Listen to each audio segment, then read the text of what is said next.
چې د مړی کله ښخ کړی شي نو بیا کله خاوره پرې واړولی شي نو په آخره کې بیا په دې قبر باندې اوبه نوستل اوبه شیندل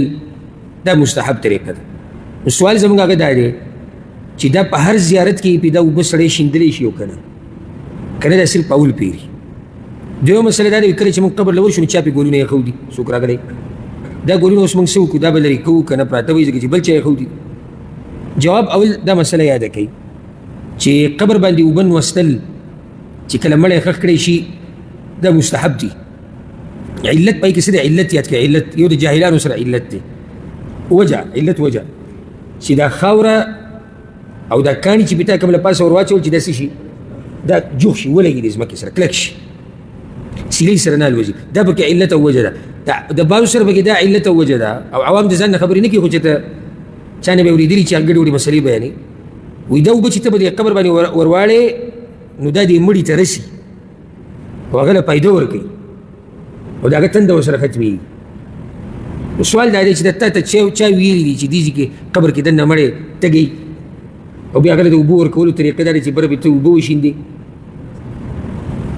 چا دا ویلي دې سره دننه قبر یخي دا ټولې کمزورې خبرې دي. علت دې کې دا دی چې دا خاوره او کاڼي کلک شي مضبوط شي بس.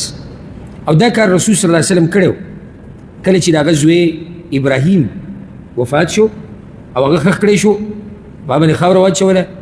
قبر له پاسه کاڼي ور واچول نو بیا پرې رسول وسلم اوبه شیندلې وي اوبه پې نوستې وي دې لپاره چې دا قبر کلک شي. دی وایي چې هر پیر له به دا کار کوي ګوره هر پیر له لازم نه ده خبره ګوره دې علت ته ګوره علت وجه که ته لاړې او تا ولیدو چې یاره قبر ګډوډ شوی دی سیلۍ د خاوره وړې ده یا کله کله قبر ناسي او تا ضرورت محسوس کو په بل پیر بیا اوبه نوستو ته به را نو دې کې څه حرج نشته ځکه چې مسله د هغه علت سره تاویږي را تاویږي چې هغه مشکل شتي ته دا کار کولی شي که هغه ته په دوه پیرو کې دې وکړو که هغه درې وکړو که هغه څلورو کې خو چې ضرورت ورته نه وي بیا به یې نه کوي. بعض کسان کې تاسو لیدلي د قبر له چې ورشي دا کاڼي برابرول شروع کړي او دا یو طرف او بل طرف موږ ته دا مړی او د انسان اله قیمتي شي چې کله څه شي کله مړ شي. همدغه سړی په دې دنیا کې و د کرایي په کور کې کوټه کې اوسېدو هغه هم راسسېده چا یې تپوس نه کوو چا دا کوشش نه کوو چې د دا کوټه چې د خاورو ده د دې دا چت برابر شي چې د نه راسسي خو قبر باندې ولا سخت مین و کاڼي ولا کته به راکوو او زر پې اوبه ونولو نو دا صحیح طریقه نه ده چې ته کله قبر له ورشي د پلار یا د مور یا د خور رور ښځې خاوند او ته به کاڼي لازم برابر یې نه قبر وران شوی دی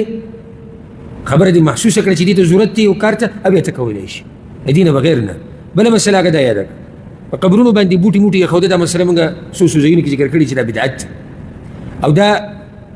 ځان یو شان کول دي د یهودو نصاراو سره که ستاسو خیال د انګریزان او د یهودو نصارا چې قبر له راشي لاس کې ورسره سي ګلونه ورسره که نه او هر یو راځي په قبر باندې ګلونه ایږدي نو دا طریقه د دوی نه زده کړی شوې ده چې ته قبر له راځي ګلونه وپرېږدي. نو د ورور سوال صحیح دی چې موږ راشو چا بې ګلونه نوستي ته خو خبر نه د پلار د ورور د ماما کاکا قبر دی خو ډېر کسان راځي یو راغلی دی غریب په دې مسله پوه نه دی او ګلونه یې پې وویشتي دي چې یاره ځه په دې ماته ثواب میلوېږي او ده ته به عذاب کم شي نو نه په دې عذاب کمیږي دا مسله دا کار چې رسول وسلم کړی د هغه پورې خاص او نه دې باندې الله ثواب ورکوي بلکې په بدعت کې واقع شو نو ته به څه کوې چې لاړې او دا دې ولیدو لرې کې به ولې به یې لرې کې ځکه چې دا کار ناروا دی ورسېدی بېګنه